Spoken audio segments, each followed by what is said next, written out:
Conociendo a Huejotzingo a través de sus crónicas y relatos a lo largo de su historia, por el profesor José Luis Salazar López. Le saluda el profesor José Luis Salazar López y me encuentro al pie del primer convento fortaleza que se construyó en la Nueva España durante el siglo XVI. Es decir, me refiero al templo y convento de San Miguel Arcángel en Huejotzingo, monumento que fue declarado Patrimonio Cultural de la Humanidad en el año de 1994. ¿Por qué fue declarado Patrimonio Cultural de la Humanidad? Principalmente fue declarado este monumento porque prácticamente se encuentra intacto en el aspecto arquitectónico de cada uno de sus lugares. Sin embargo, es importante mencionarles que a lo largo del periodo de su construcción, que fue en 1534 hasta nuestros días, hubo diferentes periodos en que los guardianes de este convento hicieron algunas modificaciones o algunos agregados dentro de su aspecto constructivo.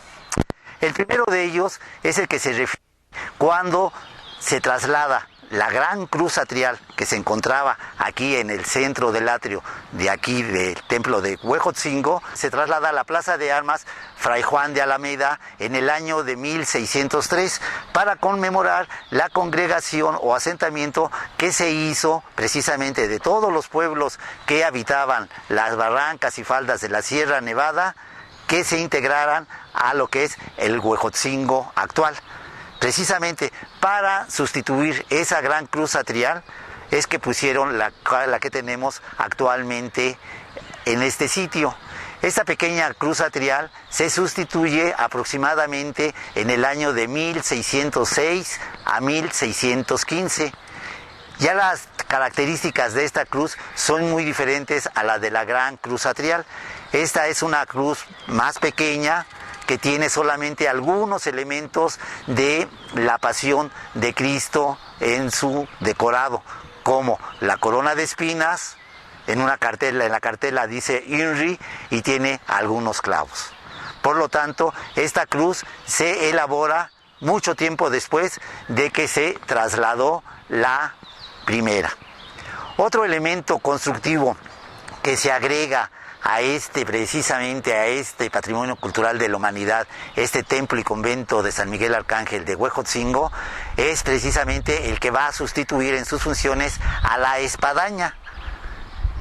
En el siglo XVIII, finales del siglo XVII, principios del siglo XVIII, se construye el campanario que es el que está utilizando actualmente.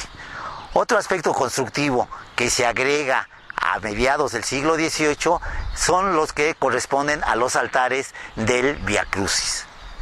Y ya el último de ellos, un agregado que por suerte lo tiran en 1947, es el que corresponde al ciprés.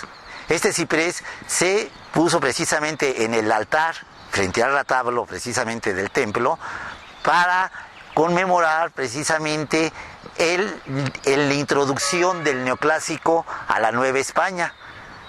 Lo bueno es que en 1947 las autoridades, aquí en este caso vamos a decirle federales, son las que deciden quitar este monumento que definitivamente no cumplía con los requisitos arquitectónicos y artísticos del lugar, porque tenemos un retablo del siglo XVI magnífico y teníamos un ciprés del siglo XIX, aunque artísticamente estaba muy bien elaborado y era muy bello en cada una de sus características, definitivamente rompía con el esquema artístico.